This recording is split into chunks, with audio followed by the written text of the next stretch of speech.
Hey everybody, welcome back to the Chaotic Little Book Corner. Today we're going to be doing a review video. This was sent to me by Sky Horse Publishing. This is Abigale Hall.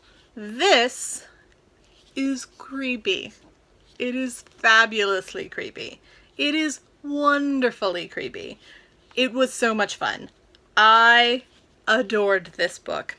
So, this is definitely one that, again, just like the Lizzie Borden book that I reviewed earlier this week, I will link that down below. I wish I could have read this in the fall. Even though it was really nice to read it on a night where I was kind of like a little bit hot and muggy and it felt like gross and just sweaty and not comfortable, it was kind of nice to read it then.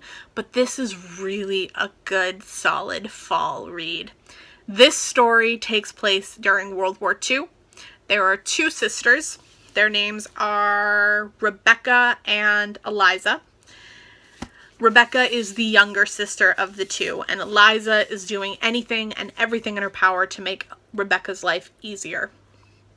The two sisters are orphans and are living with their aunt, who is trying to make them basically make their own way in terms of being able to pay for themselves, but they're not really able to. They're children. So, I mean, that's not a fault of the books. That's like, the aunt is just a mean person. Like, I just don't have sympathy for the aunt. Anyway, the aunt sends them off to this creepy old mansion where they go to earn their keep.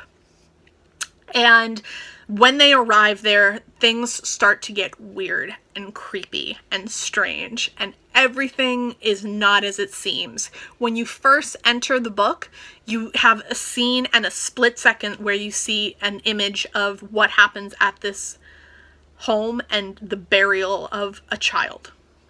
We don't know why. We don't understand what happened or who they are, if they're girl or boy. Just don't know.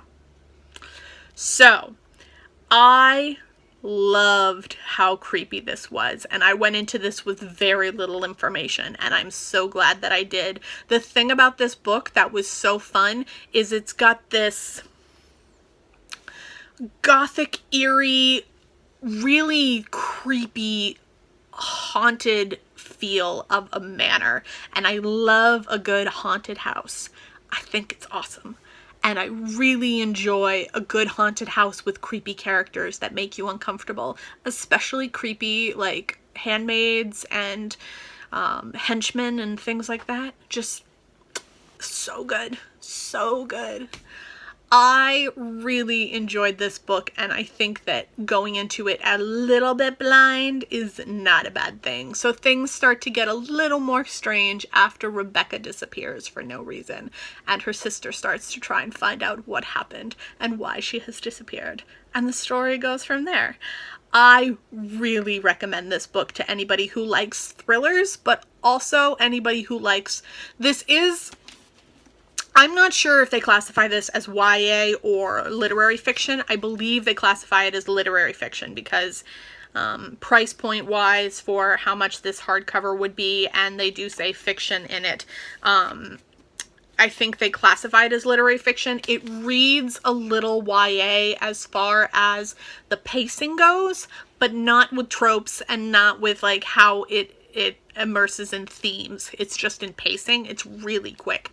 So if you like a really quick novel that kind of moves along the story as fast as it can, and you don't really like to just wait for everything, but you like to be jump scared quite frequently, this is a great book for you.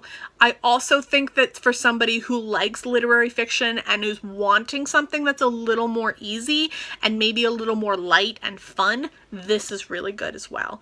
I really enjoyed it. I recommend it. I gave it a 4 out of 5 stars, I believe.